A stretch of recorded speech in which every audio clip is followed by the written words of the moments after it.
Hello, hello, hello, and welcome everyone. We are in lesson 2, hand manipulation techniques, and this is the Epically creative weaving course. And of course, my name is Amy D. McKnight, and I am your guide along this wonderful creative weaving journey. In this lesson, you will learn what hand manipulation techniques are, the techniques that we're going to be covering, and how to creatively use them in your weaving.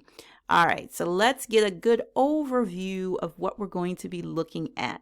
So here are the hand manipulation techniques that we're going to be covering. This is not an exhaustive list, but first, let me tell you what they are. These are techniques that require you to do more than just pass the shuttle from side to side to achieve the pattern. You're going to be using your hands and tools to help manipulate your warp and weft outside of the heddle and the shuttle. You're also going to be taking a little bit more time to create different patterns. So these techniques will be a bit more time consuming than standard plain weave. Here are the techniques that we're going to be covering. Lino, Brooks bouquet, Spanish lace, Danish medallions. Yes. Now, using the techniques in a creative, non-mechanical way. Now, I must say that I deeply admire those people who are able to weave these techniques across an entire length of a piece of cloth. I mean, I'm just like, wow, you have an attention span in this respect that is longer than mine. I have an attention span, and I have a drive in certain things that can give a lot of people a run for their money. But in this respect, I can't do these techniques more than a few rows or enough to make a sample for you. I'll throw them in here and there. So I say that to say, I give you full permission to try these out and throw them in here and there. Yes, I think that you can do this without feeling like you have to be stuck doing it for a long period.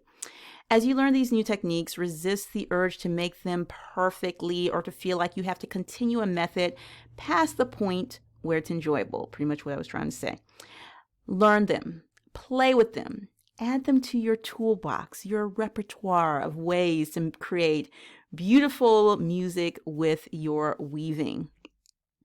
And I want you to use them in the ways that most inspire you. If you see something that you like, but you don't want to do it exactly how it's being done, whether that's in a pattern or just something that you've seen, then don't do it.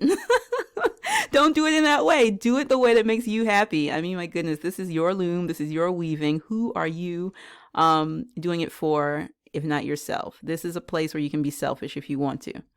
All right, so in this lesson, you learned what hand manipulation techniques are in general, the techniques that we're going to be covering, and how to creatively use them in your weaving.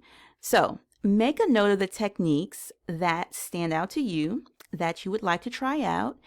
And I've made this easy for you, or easier for you. I've created a wonderful, colorful, there is a black and white version for those that would rather not use up all their ink on the pretty blue paper, that has all of what we're going to be covering in this module. It's a wonderful little tick list for those of you who like lists. I like lists.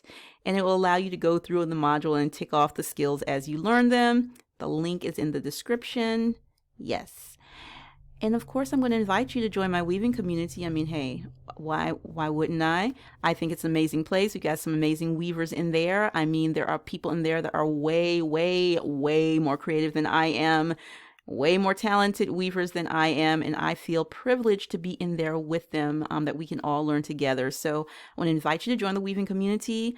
It may or may not be open right now, so if it's not open, just join that wait list and you'll be the first to know when I open the doors again. I open and close the doors so that I can love on the people who are in the community, and give my attention and learn and make friends and everything like that. So it's kind of easier to do when the doors aren't wide open all the time. All right, y'all, thank you so much for watching. Don't go anywhere. I'm going to tell you what's coming up in that next video. Leave me a comment below. Subscribe to this channel. Why aren't you subscribed already? Ring that notification bell so you know when I put new things out, and share this video. In the next lesson, you're going to learn what lino is, how to pronounce it, and some creative ideas for using lino. I cannot wait to share that all with you. Bye.